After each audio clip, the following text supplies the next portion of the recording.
జై శ్రీరామ్ తెలంగాణ. మొన్నటిదాకా ఢిల్లీ ఎలక్షన్లలో జర బిజీగా ఉంటుంది.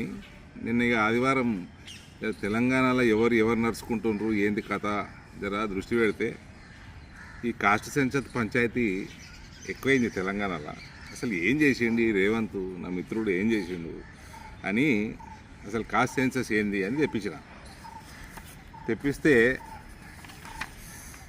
ఇది 7వ తారీఖు హిందూ దినపత్రిక, మంచి దినపత్రికనే. ఫిబ్రవరి 6వ తారీఖు రేవంత్ రెడ్డి గారు అసెంబ్లీలో మాట్లాడి ఉన్నట్టు చెప్పాడు. ఇందులో సరే ఎవరు BC, SC, ST, forward community and Muslim మైనారిటీలు సంఖ్యలు చెప్పిండు, పర్సంటేజీలు చెప్పిండు. క్రిస్టియన్లు లేరు మన తెలంగాణలో రేవంత్ రెడ్డి లెక్క ప్రకారం. మరి ఇదేందో ఆయనే చెప్పాలి. ఒకటి, సో 3,54,75,554 పాపులేషన్ అన్నట్టు ముఖ్యమంత్రి గారు చెప్పారు. ఇది నేను చెప్పింది కాదు, వాళ్ళు చెప్పింది కాదు, రేవంత్ అసెంబ్లీలో మాట్లాడిందంట, హిందూ దినపత్రిక చేసి. సరే, నేను ఇంకా మా వాళ్ళకి ఫోన్ చేసి మా వానికి చెప్పి అసలు తెలంగాణలో ఎలక్టోరల్ రోల్ ఎంతున్నది, ఎలక్షన్ కమిషన్ వెబ్సైట్లకి వెళ్ళి తీయండి అంటే ఈ 33 జిల్లాలు అసెంబ్లీ నియోజకవర్గాల వారీగా ఇచ్చిండ్రు సంఖ్య. లేటెస్ట్ 3,27,27,925 ఓటర్లు. ఓకే, ఇది 3,55,00,000 దాదాపు, ఇది 3,35,00,000 పైన, అంటే సుమారు 19-20 లక్షల మంది నాన్ ఓటర్లు ఉన్నారు మన జనాభాలో, అంటే 18 సంవత్సరాల లోపల. సరే, ఇంకో పంచాయతీ ఏంది అసలు ఏంది ఇది ఇంతేనా ఉంటారా అని నేను అసలు 18 సంవత్సరాల లోపల మైనర్లు ఎందరు ఉన్నారు జర తీని లెక్క అన్న. సో తెలంగాణ రాష్ట్ర ప్రభుత్వం యొక్క పోర్టల్లోకి వెళ్ళి తీస్తే 0 నుంచి 6 సంవత్సరాల లోపల ఉన్న పిల్లలు 38.99, అంటే 39 లక్షల మంది పిల్లలు ఉన్నారు 6 సంవత్సరాల లోపల. 6 నుంచి 18, ఇది 6 సంవత్సరాలు, అది 12 సంవత్సరాలు, అంటే దీనికి డబల్ ఉండాలి సుమారు, అంటే 80 లక్షలు ఉండాలి. సరే, తక్కువ పట్టుకోరు, 60 లక్షలే పట్టుకోరు, అంటే దాదాపు 1 కోటి మంది పిల్లలు నాన్ ఓటర్లు ఉన్నారు. అంటే జనాభా ఎంత కావాలండి? 335 ఓటర్లు 1 కోటి మంది, ఇది 435 కంటే తక్కువ జనాభా ఉండదు.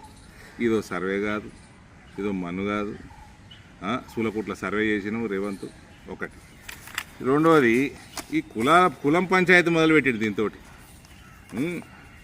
చేసి, నా కులం పెద్దది, నీ కులం పెద్దది, ఈ పంచాయతీ ఎక్కడున్నా కూడా భారతీయ జనతా పార్టీలో ఉండకూడదు. మన నాయకుడు, మన ప్రధానమంత్రి నరేంద్ర మోడీ ప్రధానమంత్రి కాకంటే ముందు ఆయన ప్రధానమంత్రి అభ్యర్థిగా వచ్చినప్పుడు నాకు గుర్తున్నది, దేశవ్యాప్తంగా హోర్డింగ్లు వచ్చినాయి, ఆమె హిందూ నేషనల్ అని.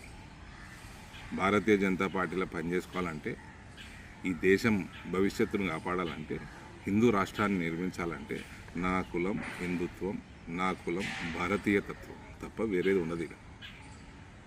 ఇది ఎవరన్నా భారతీయ జనతా పార్టీల కులాల గురించి మాట్లాడితే అది భారతీయ జనతా పార్టీ హైకమాండ్ సహించదు, సహించకూడదు కూడా. ఇక ఢిల్లీలో ఏమైంది? సిటిజన్షిప్ అమెండ్మెంట్ యాక్ట్ వచ్చినప్పుడు ఆజాదీ అని కూడా తిరిగారు కదా.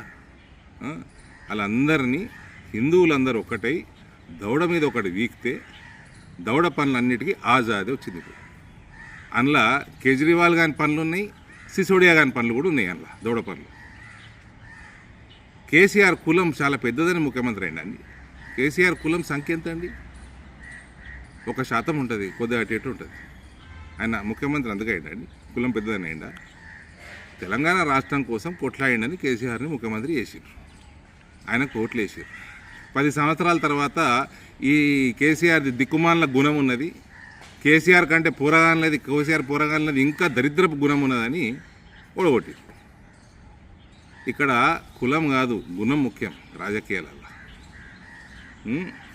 ఇంకోటి, ఈ బీసీలు 46%, ఓసీలు 13%, ఎస్సీ 17%, ఎస్టీ 10% పైన, మైనారిటీలు సుమారు 13%. ఇవన్నీ 100 అయిపోయినాయి. క్రిస్టియన్లు లేనేలేరు అంటుండు రేవంత్. సరే, ఇవన్నీ 100% అయిపోయినాయి. ఇది ఒఫీషియల్గా వచ్చింది బయటికి. ఈ కులాల వారీగా నెంబర్లు ఒఫీషియల్గా రాలేదు. ఈ లీకులు ఏంది? దమ్ముంటే రేవంత్ ఏదైతే లీకులు ఇస్తుండ్రో, మీరు ఇస్తుండ్రా, ఆ కేసీఆర్ ఇస్తున్నాడా, టీఆర్ఎస్ వాళ్ళు కలిసి చేపిస్తున్నారా, ఇదంతా రాజకీయము, బీజేపీలో ఎవరైనా బుట్టలు పడుతుండ్రా, తెలిసి పడుతుండ్రా, తెలియక పడుతుండ్రా, కావాల్సుకొని పడుతుండ్రా, ఇదంతా తెలవాలంటే ఒఫీషియల్ చేయండి నెంబర్లు. గంట సేపట్లో అవి తప్పని రుజువు చేస్తా. గంట సేపట్లోనే ఇప్పుడు లీక్లలో వచ్చేటి అన్నీ. కాబట్టి రాజకీయాలలో రాష్ట్రానికి కానీ దేశానికి కానీ కులం కాదు, గుణం ముఖ్యం. భారత్ మాతాకి జై.